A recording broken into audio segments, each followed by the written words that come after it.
To be honest, I'm not really worried about that. You know, he knows that I'm not going to back down from it. I don't see why I got the tech though. But why did you? I don't know. They didn't really tell me that, but it's all good. Like I said, I'm one of those guys that's not going to back down from anything. So, you know, I'm going to let that be known. I'm probably have to say, you know, people think of me, you know, just a tough guy, you know, that's never going to back down from anything. And, you know, not going to take that from nobody. Coach, when you see an opposing player clearly being emotional, it looks like it's maybe getting to the best of him, do you try to tell your players to go at him and see if they can get the most out of him? No, I think just play, you know, and maybe, you know, I think that, you know, focus more on your team and focus on what you're controlling and just play. That's it for 2014. The Celtics pull off a wire-to-wire win, their second of the year. They win 106-84. Let's end the year right. Let's go, Garden Report.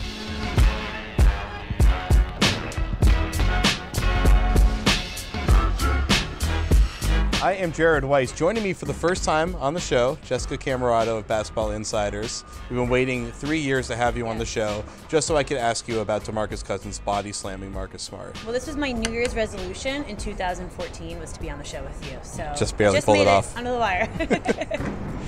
DeMarcus Cousins. Yes. Okay, so going into the game, it's always like a display of fireworks with him. What are we going to get? And one thing about him this season that's flown under the radar is the self-restraint that he's had. But unfortunately for him and the Kings, we didn't see that today. He got his emotions, he let his emotions get the best of him, got into it a few incidents with Marcus Smart, and then eventually just took him and threw him away on the ground, chucked him down to the ground. What was great was how quickly everybody separated it. Yep. It didn't escalate at all, but the problem is that DeMarcus, even though it's not as often, is still letting things like this happen. Well, the thing is, he kind of came into this game ready to do something. He looked upset as soon as the game started.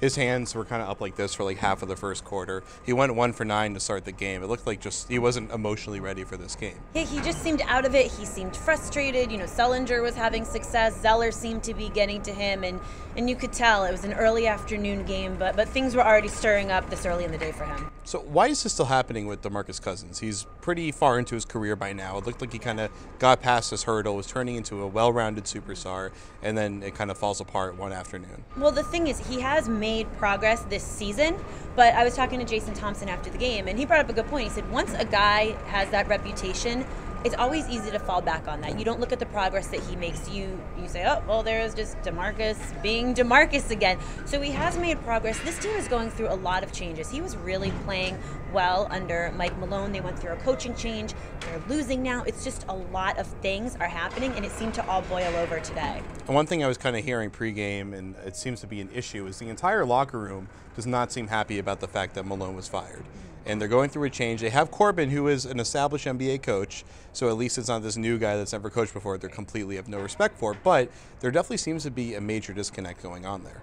Well, they weren't losing. It wasn't like this team started off 0-5, 0-20. I mean, they were winning. So when you make that change and they're not really fully understanding why, because they weren't necessarily doing anything wrong, that's going to get to some players. And Malone had been able to keep Cousins a little more calm, and we're seeing just a little bit of a slip up now. So it's going to be so important is for DeMarcus to right the ship really, really fast. They have another game. That's one thing he said. The great thing about the NBA is they're going to play tomorrow. So he just has to get back on track. And he's one of the team's leaders, so he can't let this keep happening. Assuming he's not suspended, of course, which right. Who knows? So we'll just, the next game he plays. Exactly. Yes. So looking back to the Celtics here, we had him going up against Jared Sullinger. Sullinger had a fantastic game. It was one of his best games he's had in a while. He was in a slump. What did you see out of Jared besides that he played hard and physical that really showed why he was turning it around today? It's always funny whenever Sullinger's family is in town, especially his dad. There's like this little switch that turns, and you see his dad walking around, and then Sullinger's with the double-double. So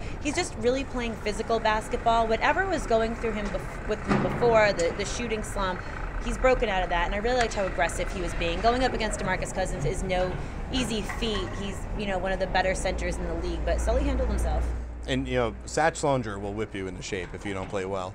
And when he's literally there, I guess you don't really have a choice. You got to step up. You can't say, Dad, you didn't see this. He's like, I was sitting right there. So, I mean, do you think, obviously Sullinger's stat isn't going to be there for every game, but what does he need to kind of continue his success?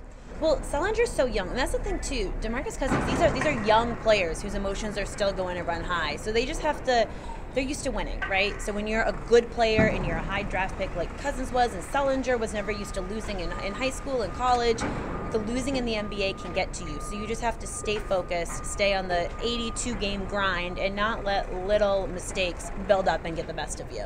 All right, we're going to come back for part 2. We're going to talk about Evan Turner running point. We're going to hand out Jess's first Box and Ball Award. So we'll be right back for part 2 of the Garden Report. Yeah, I just play, off and on, or I would slide in if somebody got hurt, or, I always grew up playing with the ball, so that was it. So what kind of an adjustment is it for you to be starting at point guard? It wasn't an adjustment. That's how I grew up playing. I got drafted number 2 playing point guard, and then the experts put me at the wing and then said I wasn't fit. Yeah, I think so. I think a lot of coaches or a lot of people who meet me are surprised the capabilities of my passing, and once again, that's how it goes, and who cares,